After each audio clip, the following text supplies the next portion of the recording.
दिखने लगे और सुप्रिया गर्भवती हो गई। सासू माँ, ससुर जी, आप दोनों दादा दादी बनने वाले हैं। सुना आपने सुजीत जी, आप दादा बनने वाले हैं, आपका पोता आने वाला है।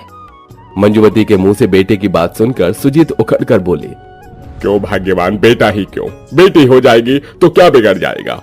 हाँ सासू माँ, आजकल बेटे बेटी में कोई अंतर नहीं। बेटी की बात छेड़ते ही मंजुवती गुस्से में लाल पीली हो गई। बस बहू, मुझे कोई बेटी नहीं चाहिए, समझी। तभी सुप्रिया का पति आदेश बोलता है, क्यों माँ, जब मुझे कोई आपत्ति नहीं, बेटी हो या बेटा, तो आपको क्यों है, और पहला बच्चा जो भी हो। किसी तरह आदेश अपनी माँ को समझा लेता है। 9 महीने बाद सुप्रिया की डिलीवरी का समय आ जाता है। भगवान करे बेटा ही हो। अगर बेटा हुआ तो मैं पूरे 5100 का प्रसाद चढ़ाऊंगी भगवान जी पर। अगर बेटी हुई तो बस 11 रुपए की बूंदी ही चढ़ाऊंगी। पोते की ख्वाहिश में मंजुवती भगवान को भी लालच देने से नहीं चूकती। थोड़ी देर में सुप्रिया बेटी को जन्म देती है। नर्स बच्चे को मंजू की गोद में देती है। मुबारक हो माँ जी, आपकी बहू की बेटी हुई है। यही नासपीटी आनी थी। सास की बुदबुदाहट सुप्रिया के कान में पड़ते ही उसका दिल रो पड़ा। माँ जी के चेहरे पर एक पल के लिए भी वो प्यार और खुशी दिखाई नहीं दी जो दादी के चेहरे पर होती है। घर में आते ही मंजुवती ने अपनी बात उस पर थोप दी। देख बहू, एक बेटी तो तूने पैदा कर दी, मगर मुझे और बेटी नहीं चाहिए। 1 साल के अंदर अंदर मुझे लड़का चाहिए। ऐसे ही दिन गुजरते हैं और सुप्रिया दूसरी बार भी बेटी को ही जन्म देती है। फिर से बेटी ही पैदा की तूने।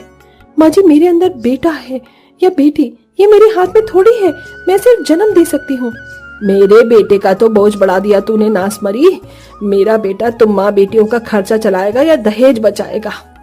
माँ, मैं कर लूंगा, लेकिन मेरी बेटियों को मत कोसो, क्योंकि हर इंसान अपनी किस्मत लेकर आता है, खाता है। हर बार आदेश अपनी पत्नी और बेटी के लिए अपनों से लड़ जाता।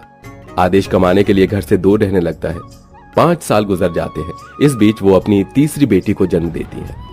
सुनो जी, पूर्वी और खुशी बड़ी हो गई हैं। इस बार आए तो अच्छे स्कूल में एडमिशन करा के जाना। पिताजी, हम दोनों प्राइवेट स्कूल में पढ़ेंगे, आप हमारा नाम वहीं लिखवाना। बिल्कुल नहीं, प्राइवेट स्कूल में पढ़कर क्या तुम दोनों अचार डालोगी? नहीं दादी, मैं तो पढ़ाई चलते डॉक्टर बनूंगी और मैं टीचर बनूंगी। चुप करो दोनों। आदेश बेटा, तू इन दोनों का दाखिला सरकारी स्कूल में करके 12वीं के बाद जो ही 1 लाख रुपए मिलेंगे तो उसी से शादी करके बोझ निपटा देना। माँ बस कीजिए, मेरी बेटी बोझ नहीं है, समझिए आप। जाने सुप्रिया ने क्या कान भरे हैं मेरे बेटे के, जो मेरी एक बात नहीं सुनता। जाने दे उसे एक बार। चिढ़ में आकर मंजू अत्याचार शुरू कर देती है। A for apple, B for ball, C for cat। हाँ हाँ, कर लिया तूने IAS की परीक्षा पास। अब चलो उठो दोनों और पैर दबाओ मेरे। पर दादी माँ, अभी हम पढ़ रही हैं। बड़ी पढ़ाकू बन रही हो ना दोनों। अब देखो कैसे पिटाई लगाती हूँ। मंजुवती दोनों को बहुत मारती है। आई आई दादी, मत मारो माँ, दादी माँ। लड़ाओ की अब जुबान मुझसे दोनों। तभी एन मौके पर आदेश भी आ जाता है। माँ, छोड़ो मेरी बच्ची को। बस अब बहुत हो गया सुप्रिया, सामान बांधो, अब हम यहाँ और नहीं रहेंगे। हाँ हाँ जा, मेरा भी बोझ टलेगा। कहा था मैंने इस निकम्मी बहू को और बेटी नहीं चाहिए, फिर भी इन 3 नासपीटियों को पैदा कर दिया। चुप हो जा मुनिया, रो नहीं। आखिरकार मंजू के जानवरों जैसे बर्ताव के चलते आदेश घर छोड़कर चला जाता है।